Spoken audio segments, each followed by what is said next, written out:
Évangile de Jésus-Christ selon saint Jean, chapitre 3, du verset 16 à 21. En ce temps-là, Jésus disait à Nicodème: Dieu a tellement aimé le monde qu'il a donné son Fils unique, afin que quiconque croit en lui ne se perde pas, mais obtienne la vie éternelle. Car Dieu a envoyé son Fils dans le monde, non pas pour juger le monde, mais pour que par lui, le monde soit sauvé. Celui qui croit en lui échappe au jugement. Celui qui ne croit pas est déjà jugé du fait qu'il n'a pas cru au nom du Fils unique de Dieu. Et le jugement, le voici. La lumière est venue dans le monde, et les hommes ont préféré les ténèbres à la lumière, parce que leurs œuvres étaient mauvaises. Celui qui fait le mal déteste la lumière. Il ne vient pas à la lumière de peur que ses œuvres ne soient dénoncées. Mais celui qui fait la vérité vient à la lumière pour qu'il soit manifeste que ses œuvres ont été accomplies en union avec Dieu. Au nom du Père et du Fils et du Saint-Esprit. Amen. Loué soit Jésus-Christ. Chers frères et sœurs dans le Christ, en ce jour de grâce qui nous est offert, qui nous est proposé, l'Évangile, d'une certaine manière, résume toute la Bible, le verset 16 du 3e chapitre, et toute la Bible et plus encore tout le plan de Dieu pour l'humanité. À travers ces mots, Dieu a tant aimé le monde qu'il a envoyé son Fils unique, pour nous sauver. C'est toute la Bible. Cela fait découler 4 choses fondamentales. La première, c'est que Dieu est amour. Deus caritas est. Dieu est amour. Dieu nous aime. Et l'amour de Dieu est incommensurable. L'amour de Dieu est inquantifiable. Dieu nous aime. Et il faudrait que chacun d'entre nous commence à se regarder dans ce sens. Commence à se regarder comme bien-aimé de Dieu.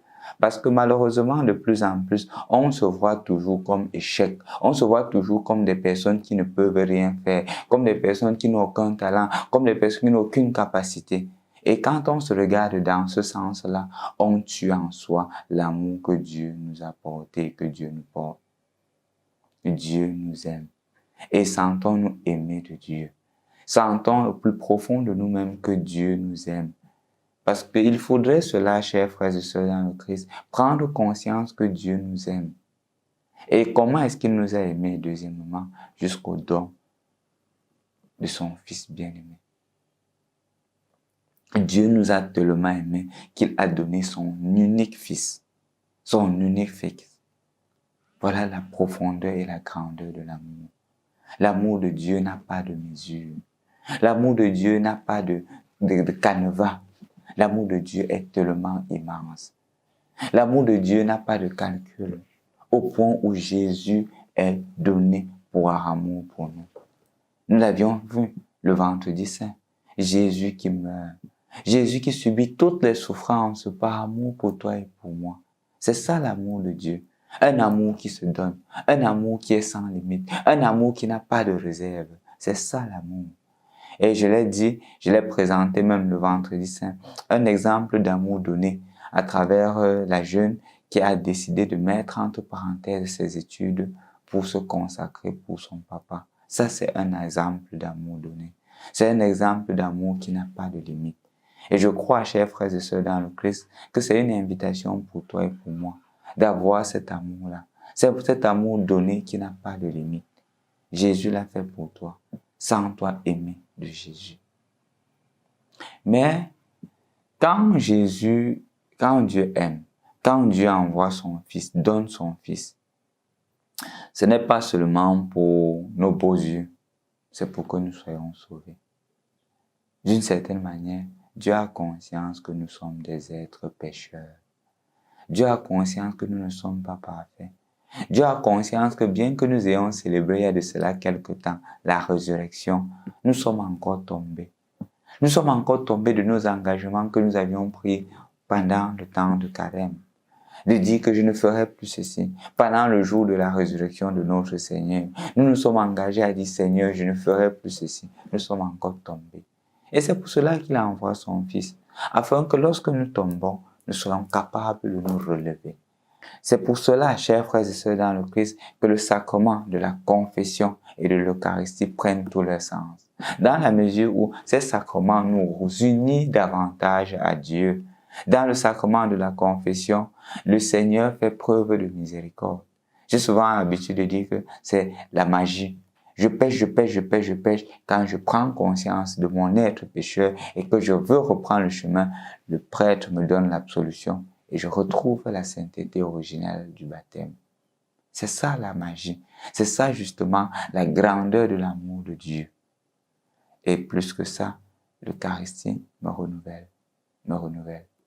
Et enfin, tout cela, c'est en vue de partager aussi l'amour de Dieu. Me sentant séduit par Dieu, je suis appelé aussi à inviter les autres à se laisser séduire par Dieu.